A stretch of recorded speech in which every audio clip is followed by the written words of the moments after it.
Hello， 今日要嚟開呢盒 XG11144 摩寧高達，發售日期係2022年8月，定價係1760 yen。先嚟機體介紹先啦。機體登場自動畫《機動戰士高達：水星之魔女 Prologue》。呢集 Prologue 咧係水星之魔女嘅前傳故事嚟嘅，本篇動畫咧會喺10月播放。摩寧高達係由奧克斯地球公司開發嘅試作機，測試駕駛員由艾爾諾亞擔任。比起先行量產型摩寧高達咧，加強咗跟 Format 系統同駕駛員嘅連結。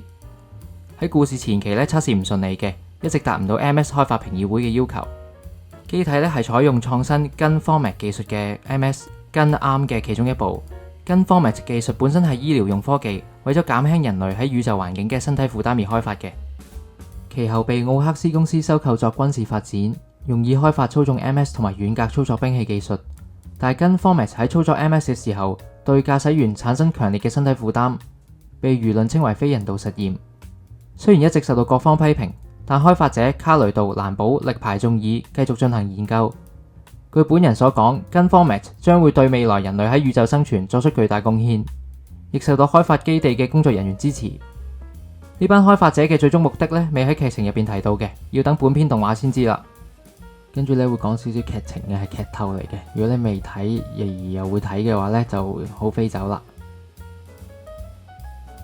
好，喺故事嘅後段呢，葛雷斯利公司幹部德林喺公開發表反跟 Format 嘅言論，同時咧派出 MS 部隊偷襲開發基地，基地嘅成員全滅。但艾爾諾亞受到同為開發人員嘅丈夫捨身掩護，成功帶佢個女艾莉同埋受損嘅摩寧高達逃離現場。咁後續嘅故事呢，都係啦，要睇本篇動畫先知啦。好，講完機體介紹同埋少少劇情嘅發展之後呢，我哋嚟砌模型啦。首先嚟個頭，外形同一般嘅高達型 MS 好唔同啦，天線裝喺頭部嘅兩側，類似耳機咁嘅設計。另外亦都冇經典嘅紅色嘴造型嘅。頭部嘅固定武器有光速火神炮，威力較弱但連射性高，主要用於阻礙敵機接近同埋破壞設施嘅。模型方面啦，只用咗5個零件咧就做到完美分析啦。眼框同埋火神炮咧共用一件灰色零件，額頭同雙眼嘅綠色感應器咧共用一個零件，白色兩件外甲咧分別都係一體成型嘅，分件設計好好啊。咁另外咧，額頭嘅深灰色透明零件咧喺動畫入邊發動 Gun Beats 嘅時候咧係會顯現出同空甲一樣嘅橙紅色發光紋路嘅，不過模型咧就冇重現到呢個位啦。跟住嚟到軀體嘅部分啦，呢個部分呢，相信吸引到唔少模型玩家嘅，因為一體成型嗰個胸口裝甲呢，除咗係深灰色透明零件之外呢，入邊呢仲有橙紅色嘅金屬色紋路嘅。咁我記得呢，以前舊世代嗰啲 SD 呢，其實有類似嘅零件嘅，不過喺 XG 系列呢，應該就係第一次出現啦。咁呢個零件呢，做得好靚，老實講呢，第一次睇實物嗰時呢，有少少驚嘆 Bandai 嗰啲外星科技啊。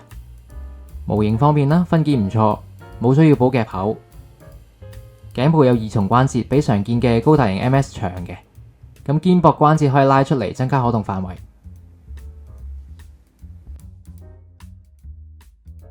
跟住嚟到雙手部分，整體分件唔錯啦，亦都冇需要補夾口嘅位嘅。肩胛有幾個可動位，用球形關節咧同軀體連接。雖然咧分件冇乜大問題，但有2個位咧比較差嘅。第一個前臂分件，我覺得咧就太簡陋啦，用2件零件夾埋就算。同爪關節咧，只係用咗一條好細嘅榫位接合。咁呢部機嘅光速劍啊、光速槍啊、盾牌啊，都算幾大型、幾重下嘅，用堅固啲嘅結構會穩陣好多咯。咁第二就係冇任何造型手嘅，得2個穿窿拳頭，好鬼頹嘅。咁手臂部分，我覺得係成盒模型比較差嘅位置嚟嘅。好，嚟到雙腳嘅部分啦，相對於平時常見嘅 MS 呢，整體造型比較接近人體嘅，大腿比小腿粗。咁平時睇得多嗰啲8頭身長腿高達，換下口味都唔錯嘅，我覺得呢個比例係幾好睇嘅。2個推進噴嘴分佈喺大腿後方同埋膝頭啦。模型方面呢，分件好好嘅，又係冇夾口位要補。至於關節方面呢，最近睇到網上討論得幾熱鬧下，咁講個關節用 C 型扣好唔好？正方咧就話呢個設計方面上色啦，分件冇咁麻煩啦。咁反方就話好易磨損啦，同埋強度不足啦，易爛啦。我自己砌完呢，就覺得膝頭裝甲同埋腳板咧真係有啲易甩嘅，而冇軟膠咧真係冇咁襟磨嘅，玩得多咧始終都會鬆嘅。不過咧我多數玩完一輪咧就擺 C 站 pose 嘅，所以咧我都唔太介意。咁你又點睇呢？你中意 PC 軟膠嗰種啊，定係呢種 C 型扣呢？歡迎留言分享下你嘅意見。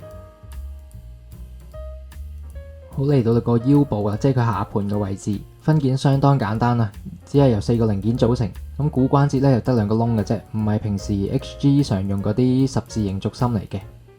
咁亦都冇常見嘅裙甲組件啦。好，砌完本體，組合下成部機俾大家睇下佢嘅整體比例同埋可動。頭部可以180度轉動，頭先講過啦，佢條頸比較長嘅，又有2重關節，所以可動範圍唔錯。手部肩胛同關節分開嘅，舉手姿勢好自然，可動範圍都幾高下嘅。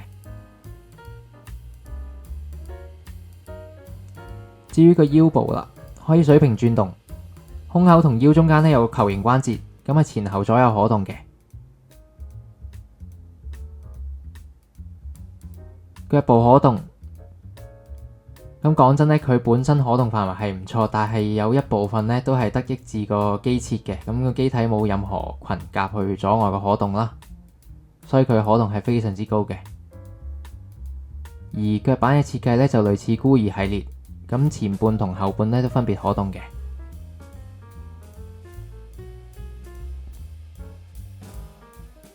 跟住落嚟就到個背包啦。